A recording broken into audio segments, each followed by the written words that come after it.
There are moments in life when one wrong message doesn't ruin everything, it changes everything. When Saad Khan, a single father who barely slept, barely ate, and barely believed in miracles anymore, accidentally sent a flirty text to the coldest, most unreachable CEO in the city, he expected his life to fall apart. Instead, 5 minutes later, he heard a knock on his door. And when he opened it, his heart forgot how to beat because she was standing right there.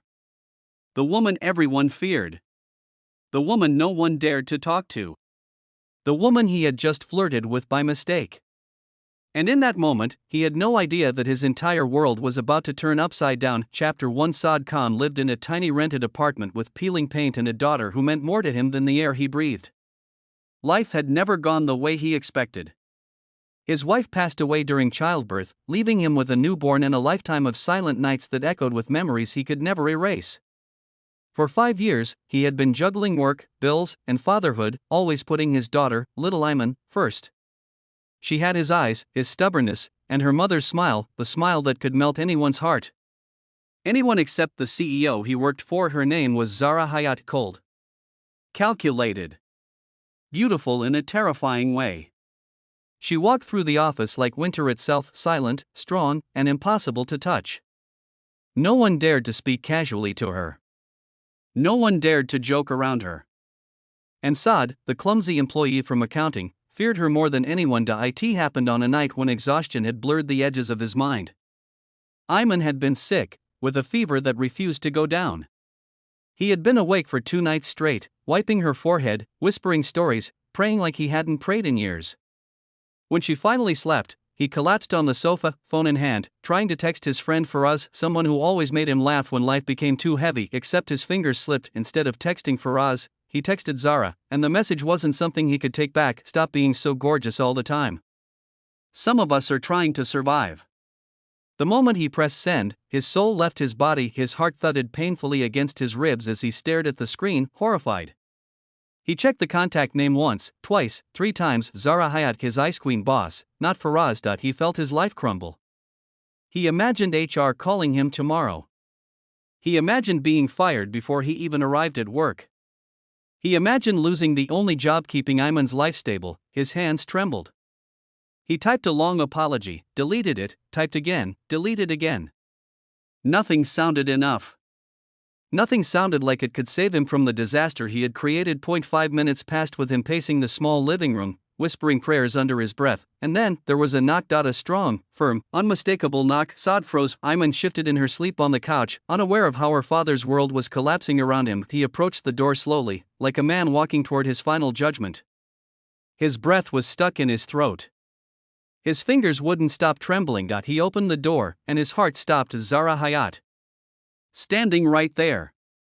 Outside his home at 11 p.m., wearing a black coat, hair tied back, eyes sharp enough to slice through steel. Did you send me this? She asked, raising her phone. He wanted to melt into the floor. Madam.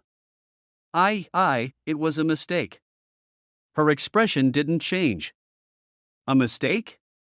Yes, he whispered. A very big mistake. She stared at him for a long moment. And then, she stepped inside without waiting for permission. He panicked. His house was messy. Ayman's toys everywhere. Clothes on the sofa. The faint smell of medicine in the air, but Zara wasn't looking at any of that. Her gaze had landed on Ayman. What happened to her? She asked, her voice suddenly losing its cold edge. She's been sick, Saad said softly. I didn't go to work today because I couldn't leave her alone. Zara's eyes softened so quickly that Saad wondered if he imagined it. Why didn't you tell anyone? She asked. I didn't want to cause trouble, or risk losing my job. Her lips parted in surprise.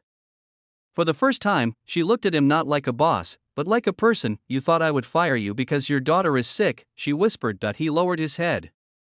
I thought, maybe. Something unreadable passed across her face. Without a word, she walked over to Ayman, knelt beside her, and touched her forehead gently. The child stirred but didn't wake. Zara's jaw tightened, anger flashing in her eyes, but not at Saad. She has a fever, Zara said firmly. She needs proper treatment. Get your keys. Saad blinked. Keys? For what? We're taking her to the hospital. He stared at her, speechless. Madam, you don't have to, I'm not discussing, she interrupted. Let's go. And for the first time since he had met her, he saw something warm behind her icy exterior. Something human. Something that scared him more than her anger ever had, because kindness from someone like her could break a man's heart. Chapter 2. The hospital lights were harsh and bright, but Ayman looked peaceful sleeping against Zara's shoulder as they waited for the doctor to return. Saad could not understand what universe he had stepped into. His cold, unreachable CEO was sitting beside him, holding his daughter like she had known her forever, and the strangest part, she didn't look uncomfortable, not even for a moment. You're good with her, Saad said quietly, unsure whether he should speak at all as Zara kept her eyes on Ayman. I had a little sister, she said, voice barely above a whisper. She died when I was 12. Saad felt his heart tug painfully. I'm sorry, Zara nodded once, still stroking Ayman's hair gently. After that, I never got close to children again. I avoided them. They reminded me too much of loss. She exhaled slowly. But your daughter, she reminds me of what I used to be like. Before everything changed. Silence settled between them, warm and soft. For the first time, Saad saw the woman behind the power suits. Someone who had carried pain longer than she had carried authority. After Ayman was treated and discharged, Zara insisted on buying medicine, fruits, and even a soft blanket for her. Saad protested, but she shut him down with one cold glance that didn't match the kindness of her actions. Back at home, she helped tuck Ayman into bed. The moment she stood, Saad whispered, "Thank you, for everything." She looked at him, her expression unreadable. And the text? Saad went red. It was a mistake, I swear. I was texting my friend, it wasn't entirely wrong, she murmured, eyes holding his for a moment too long. But next time, make sure the flirty messages are meant for the right person. His breath caught. Did she? Just before he could ask, she walked to the door. Good night, Saad. He watched her leave, heart racing. The next morning at the office, everything felt different. Employees stared at him, whispers following him everywhere.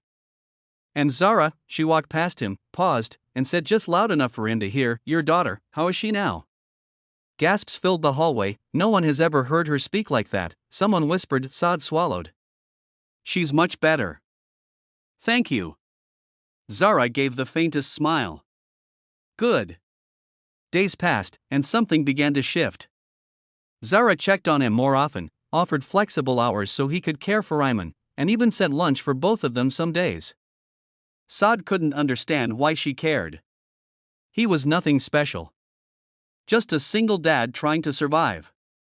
But she saw something in him, something even he didn't see. One evening, as he prepared to leave the office, Zara approached him. Walk with me, she said. He followed her to the rooftop where the city lights glowed like fallen stars. You changed something in me, she whispered. Without meaning to. Your message, your daughter, you. She took a deep breath. I don't want to be cold anymore. I don't want to be alone anymore. Saad felt his chest tighten. Zara, she looked at him, vulnerability clear in her eyes. Would it be a mistake if I asked to be part of your world? He reached out slowly, gently, like she was something fragile and precious. No, he whispered. It wouldn't be a mistake at all.